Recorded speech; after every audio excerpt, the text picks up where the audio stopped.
ಸನಾತನ ಧರ್ಮಕ್ಕೆ ಸಾವಿರಾರು ವರ್ಷಗಳ ಇತಿಹಾಸ ಇದೆ. ಯುಗಗಳು ಕಳೆದು ಹೋದ್ರೂ ಸನಾತನ ಸಂಸ್ಕೃತಿ ಹಾಗೆ ಉಳಿದಿದೆ. ಪಾಶ್ಚಿಮಾತ್ಯರಿಗೆ ವಿಜ್ಞಾನ ಅಂದರೆ ಏನು ಅಂತಾನೆ ಗೊತ್ತಿಲ್ಲದಿರೋ ಸಮಯದಲ್ಲಿ ನಾವು ಇಂದಿನ ವಿಜ್ಞಾನವನ್ನೇ ಮೀರಿ ಬೆಳೆದಿದ್ವಿ.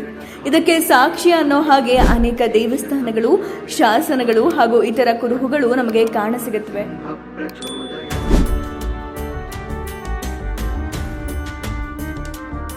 ಅಂತಹದ್ದೇ ವಿಜ್ಞಾನದ ಕೈಗೆಟುಕದ ಒಂದು ಸಂಗತಿ ಅಂದ್ರೆ ಅದು ತೆಲಂಗಾಣದ ಶ್ರೀ ಹಿಮಾಚಲ ಲಕ್ಷ್ಮೀ ನರಸಿಂಹಸ್ವಾಮಿ ದೇವಸ್ಥಾನ. ತನ್ನ ಗರ್ಭಗುಡಿಯಲ್ಲೇ ಅದ್ಭುತವೊಂದನ್ನು ಬಚ್ಚಿಟ್ಟುಕೊಂಡು ಕೂತಿರುವ ಈ ದೇವಸ್ಥಾನ ಸಮುದ್ರ ಮಟ್ಟದಿಂದ 1500 ಮೀಟರ್ ಎತ್ತರದಲ್ಲಿದೆ. ಈ ದೇವಸ್ಥಾನ ಸುಮಾರು 4000 ವರ್ಷಗಳಿಂದ ಭಕ್ತರನ್ನ ಆಕರ್ಷಿಸ್ತಾ ಇದೆ. ಸ್ವತಃ ಲಕ್ಷ್ಮೀ ನರಸಿಂಹಸ್ವಾಮಿಯೇ ಒಂದು ಪವಾಡ. ಇಲ್ಲಿನ ಲಕ್ಷ್ಮೀ ನರಸಿಂಹಸ್ವಾಮಿ ಮೂರ್ತಿಯಿಂದ ರಕ್ತ ಬರುತ್ತೆ ಅಂದ್ರೆ ನೀವು ನಂಬ್ತೀರಾ? ಹೌದು, ಈ ಮೂರ್ತಿಯನ್ನ ಯಾರು ನಿರ್ಮಿಸಿದ್ದಲ್ಲ, ಅದು ತಾನೇ ಉದ್ಭವಗೊಂಡ ಮೂರ್ತಿ. ಅದ್ಭುತ ಅಂದ್ರೆ ಅಲ್ಲಿನ ಅರ್ಚಕರು ಪೂಜೆಯ ಸಮಯದಲ್ಲಿ ಮೂರ್ತಿಯ ಎದೆ ಭಾಗದಲ್ಲಿ ಹೂವನ್ನ ಇಟ್ಟು ಅದನ್ನ ಸ್ವಲ್ಪ ಒತ್ತಿದಾಗ ಆ ಹೂವು ಮೂರ್ತಿಯಿಂದ ಒಳಗೆ ಹೋಗೋಕೆ ಪ್ರಾರಂಭ ಆಗುತ್ತೆ. ಮತ್ತೆ ಅದನ್ನು ಜೋರಾಗಿ ಒತ್ತಿದ್ರೆ ಆ ಒತ್ತಿದ ಜಾಗದಿಂದ ರಕ್ತ ಹರಿಯೋಕೆ ಶುರುವಾಗುತ್ತೆ. ಹೀಗೆ ರಕ್ತ ಬಂದರೆ ಅರ್ಚಕರು ಆ ಜಾಗಕ್ಕೆ ಗಂಧವನ್ನು ಲೇಪಿಸ್ತಾರೆ. ಈ ಜಾಗದಲ್ಲಿ ಸ್ವತಃ ಸ್ವಾಮಿ ನರಸಿಂಹನೇ ಬಂದು ಜೀವಂತವಾಗಿ ನೆಲೆಸಿರೋದಾಗಿ ನಂಬಲಾಗಿದೆ. ಈ ಅದ್ಭುತವನ್ನು ನೋಡಲು ದೇಶದ ನಾನಾ ಭಾಗಗಳಿಂದ ಜನ ಅಲ್ಲಿಗೆ ಆಗಮಿಸ್ತಾರೆ. ಅಲ್ಲಿನ ವಾತಾವರಣ ಭಕ್ತರನ್ನ ಆಧ್ಯಾತ್ಮ ಲೋಕಕ್ಕೆ ಕರೆದೊಯ್ಯುತ್ತೆ.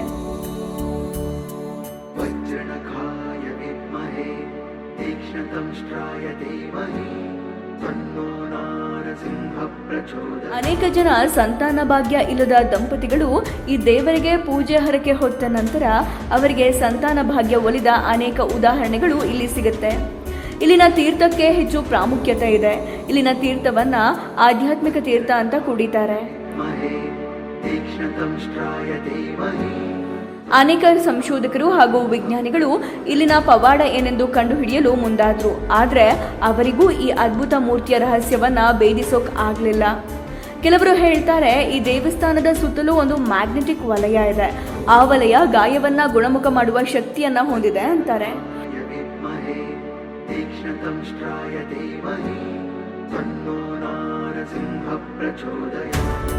ಇಲ್ಲಿ ಯಾರಿಗೂ ಅರ್ಥ ಮಾಡ್ಕೊಳ್ಳೋಕೆ ಆಗದ ಕೆಲವು ತಾಳೆಗರಿ ಬರಹಗಳು ಸಿಕ್ಕಿವೆ ಅಂತ ಹೇಳಲಾಗಿದೆ.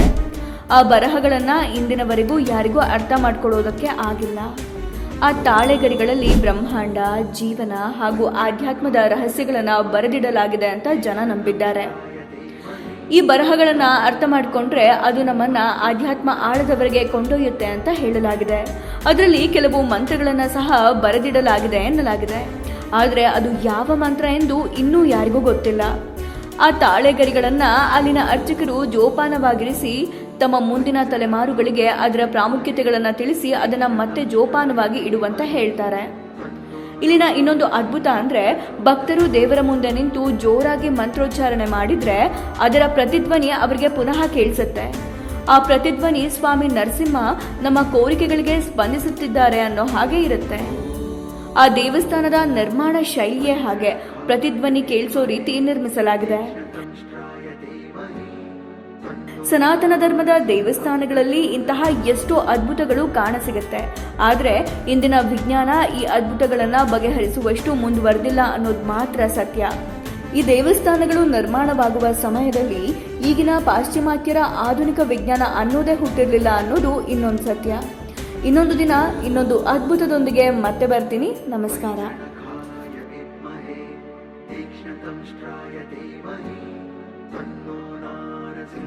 ಪ್ರಚೋದಯ